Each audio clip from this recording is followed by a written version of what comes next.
Welcome, I'm Abigail Pogrebin. David Harris, a friend of JBS in this broadcast, is a lifelong frontline Jewish activist who was referred to by the late Israeli President Shimon Peres as the foreign minister of the Jewish people. He has been honored more than 20 times by foreign governments for his international work, making him the most decorated American Jewish leader in U.S. history. He led the American Jewish Committee, AJC, which has been described by the New York Times as the Dean of American Jewish Organizations from 1990 to 2022. I had the privilege of interviewing you for one of your exit interviews. Here we are in this surreal, tragic, horrific time. And we're turning to you for wisdom, a lifetime and a career of caring about Israel. So this is October 17th, 2023.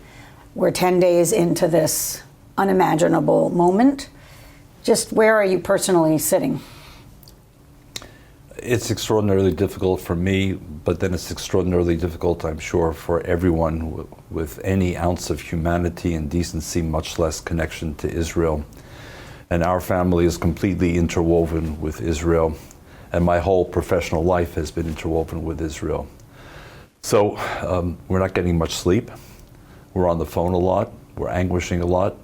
But frankly speaking, at this point in time, the single driving force above all is determination. Determination to do whatever we can in whatever ways are available to try and support Israel, strengthen Israel, and above all, that means right here in the United States. And what do you think when so many feel helpless?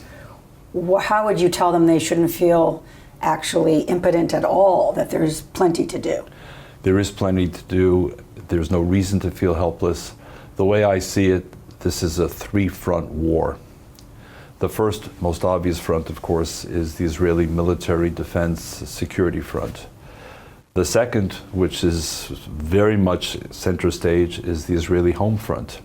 Israeli civilians have been and continue to be targeted, testing their resilience, their commitment to Israel. Targeted, physically targeted in attacks, you mean? Absolutely, absolutely. Not rhetoric. I mean, when Hamas fires its missiles, it's not trying to aim them at Israeli military installations. This is not the classic war of many years ago where two armies face off against each other. For Hamas, the soft underbelly of this is the Israeli civilian population. We saw that tragically on October the 7th and since. But there is a third front. And this is what's so important for JBS viewers to understand. And that's why none of us should be sitting on the couch. None of us should be sulking and wondering, what do we do? That third front is the global front, and particularly the American front. The enemies of Israel are determined over time to drive a wedge between Washington and Jerusalem. And if they succeed in driving that wedge, and if they diminish American support and commitment, then all bets are off. Because flip it for a moment, Abby. The support of Joe Biden here, and I say this as a nonpartisan, but I think any fair-minded observer has to say the president has been remarkable. Unequivocal. And as we speak, he's about to leave for the Middle East, first stop Israel, to show his support. The speech he made a few days ago was raw.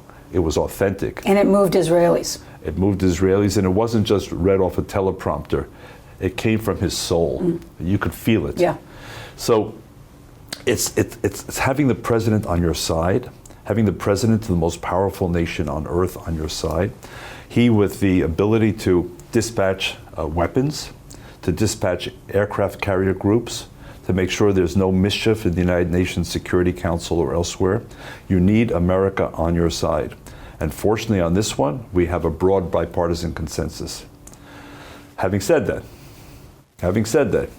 over time, we have seen the effort to try and drive this wedge, and slowly, you're seeing the beginning of that. Can you just sort of take that wedge apart for a minute so we understand how it begins to happen and where it actually is effective?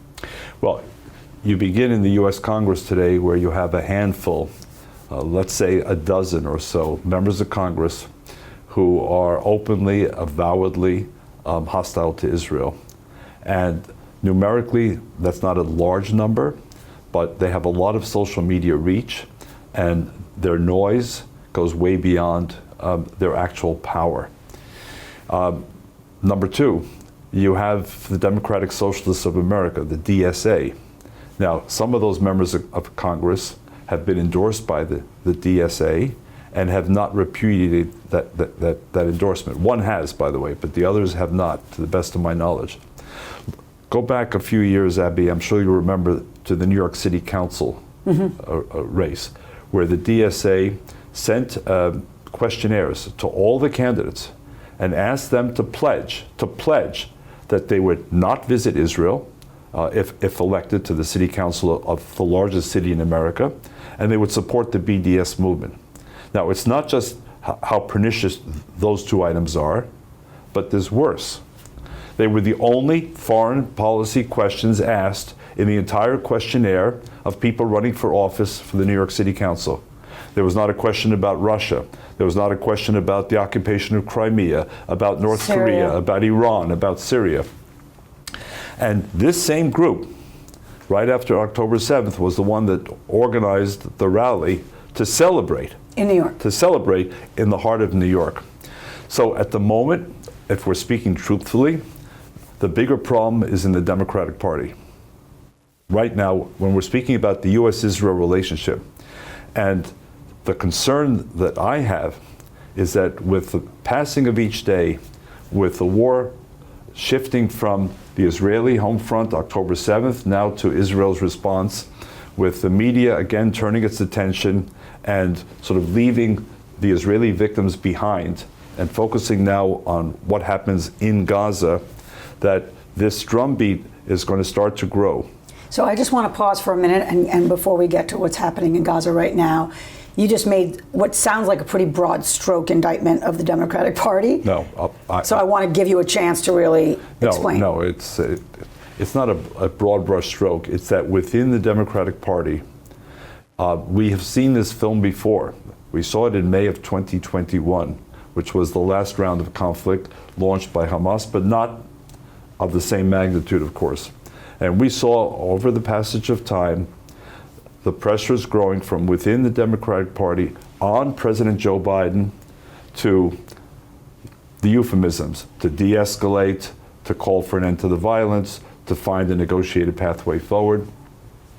And to the credit of the president, and remember, I began with this fulsome praise for the president. So anyone who knows me, and I've been in this world Jewish world for 47 years, Abby, even my mother never knew who I voted for. Okay? So this is not about partisanship. Right, that's why I wanted to give you a chance to. It's not about partisanship, and I trust your viewers understood it. But as we speak, the challenges are from within a small nucleus in the Democratic Party, which, if we follow the script of May 2021, will start to grow, not with fellow travelers. The people I'm talking about, the nucleus, are way off on the fringes, but with others who have a concern about human rights, about loss of innocent life, which we all do, but at the same time will draw the conclusion it's time to, quote, de-escalate. And that's where it gets tricky, because to me, our job is to give Israel as much time and space and support as it feels it needs in order to eradicate this, defang, dismantle, destroy Hamas and the terror infrastructure, to at least ensure that it's not going to happen again anytime soon, and to send an unmistakable message that those of you in Iran, your paymasters in Qatar, Hamas terrorists, not militants, terrorists, Hezbollah and others watching, don't misread the situation. Israel was caught off guard. Yes, Israel was distracted by judicial reform, absolutely. But don't misread it for any loss of national unity or purpose or strength. And Israel has to restore the deterrence, lest others conclude we found their Achilles heel. So I want to get to the pain that a lot of young American Jews are feeling, watching those who they consider their allies in social justice work, in progressive spaces, not decry what seems fairly basic when it comes to an assault this heinous. It has not just been painful, I think it has been maybe more shocking than it should have been, that it has been this difficult to just say, I am so sorry and I can't imagine what you're feeling and I denounce this. Even with whatever pro-Palestinian feeling they have, and many of these American Jews feel very strongly about Palestinian rights, and particularly the humanitarian situation in Gaza, there has been a sense of abandonment. And you have worked, I think, a lot, I know, with teenagers, with college students who begin to feel like it's us against them, as opposed to feeling like you have allies where you thought you did. Can you just address this moment, whether you think it's particularly alarming or we kind of should have seen it coming? We should have seen it coming. And I have to say I'm one of the people who tried to warn about this for many, many years. It's a much longer story. We don't have all the time. But the threshold question for me right now is, do our purported friends and allies, or those who we thought were friends and allies, do they approve or reject what happened on October 7th? And they're trying to change the subject in front of our eyes. I want to talk about Hamas. I want others to talk about Hamas. I want us to talk about October 7th. I want us to talk about, forgive me, the murder of babies. And not have a debate whether babies who are murdered but are not beheaded are any better off than babies who are murdered and are beheaded. I want to talk about gang rape. I want to talk about the kidnapping of babies, of toddlers, and of Holocaust survivors. I want to talk about the mass murder of entire families. I want to talk about the murder of young people who gathered for a musical event. That's the conversation today. And those who try and distract us from that conversation, by the way, who remove the word Hamas from their vocabulary, you won't see the word Hamas on the other side in the places you're talking about, Abby. You'll see the Palestinian people. Always ready to have that conversation about the Palestinian people, the conflict, where we are, how we got here, where we need to go. Absolutely. But that's not this. That's not October 7th. Right. October 7th changes everything. And if the people that the young people you refer to, are not prepared to talk about October 7th, to talk about Hamas by name, to talk about the atrocities, to talk about the fact that this was the single worst massacre of Jews since the Holocaust. If they can't talk about that without adding context, explanation, footnotes, then what's there to talk about? They've been exposed. They've been exposed as far as I'm concerned. And there's no point in saying, well, let's agree to disagree on that one, Susie or Stevie, and let's move on to where do we go in the conflict. It's a threshold set of questions, and I'm sorry for young people who are waking up to this reality. But let me give you one example, Abby. When I said, I for one, it's not that I'm prescient. When it comes to the stock market, do the opposite and you'll get rich if you follow my advice. Okay? Do the opposite. But on this one, 600 Jewish organizations with a lot of marquee names signed the Black Lives Matter endorsement in July of 2020. It was the New York Times. I remember. Okay? 600. Some were so enthusiastic about it that they found multiple ways of signing it through their local affiliates and chapters and all.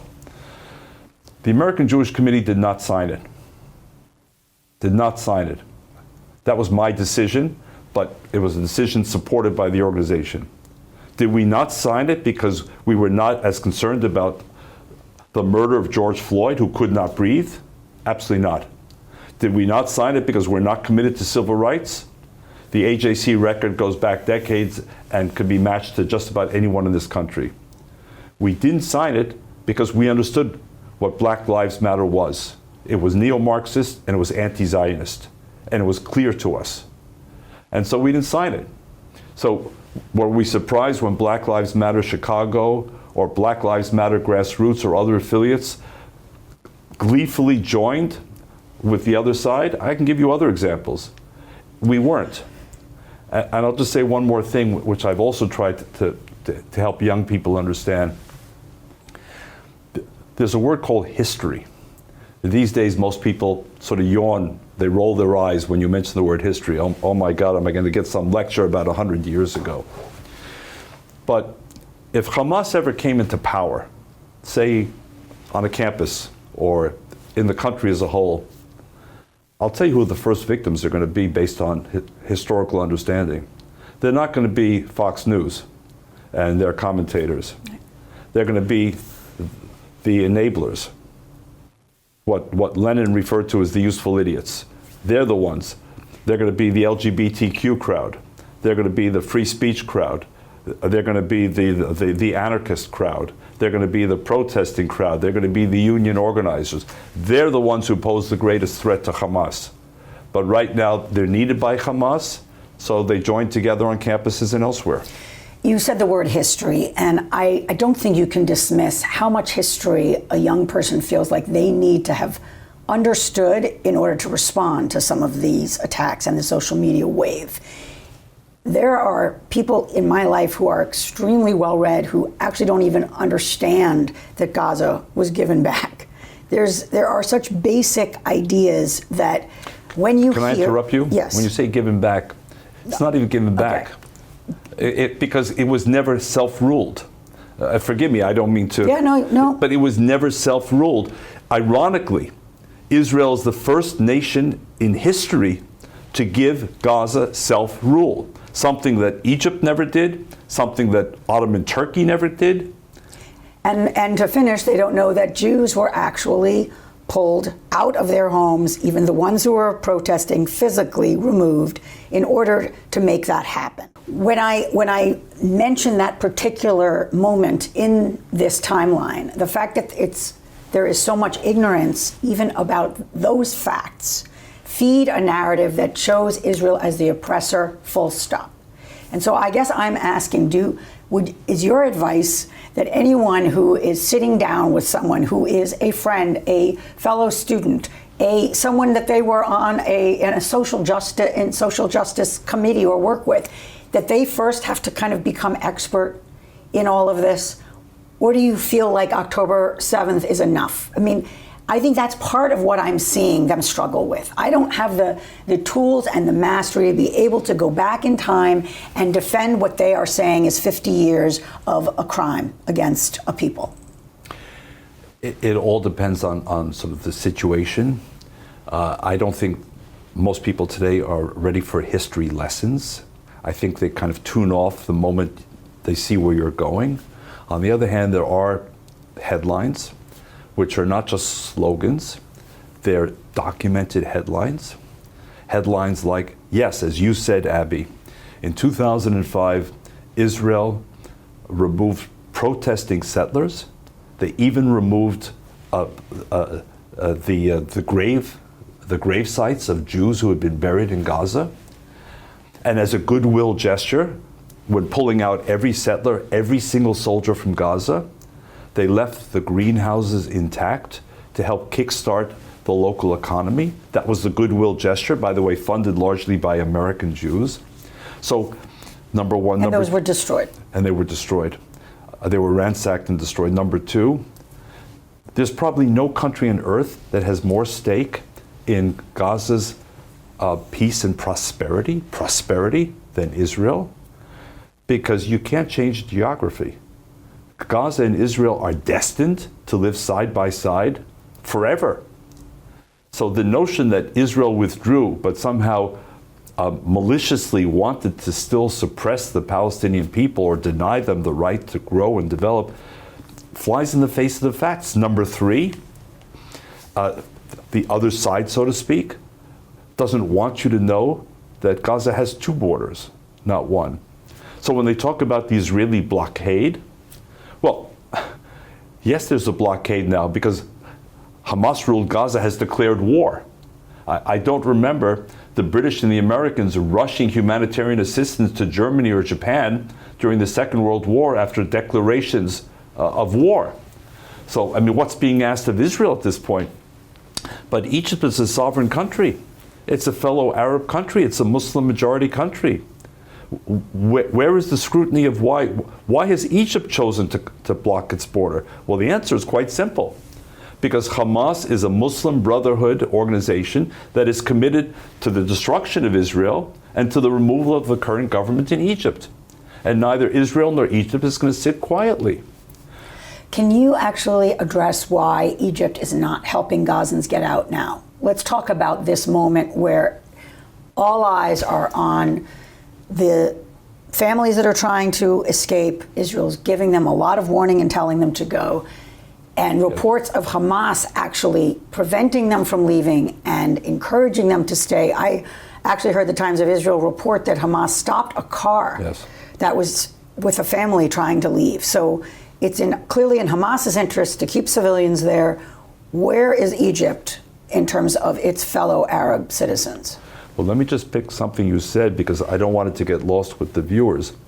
Israel has been notifying in advance the population in Gaza.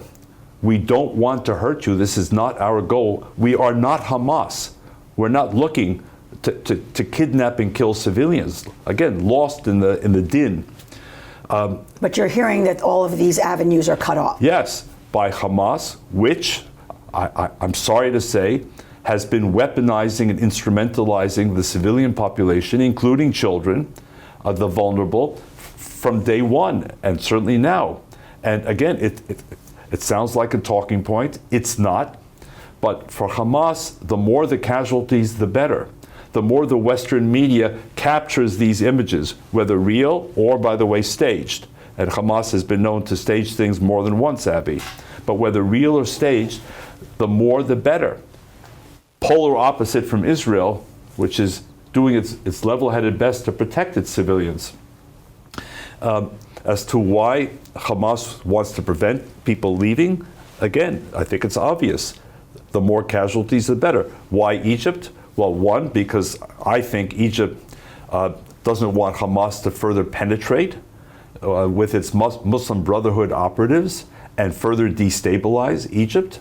Number two, Egypt has said it does not want a refugee population that it has to take care of.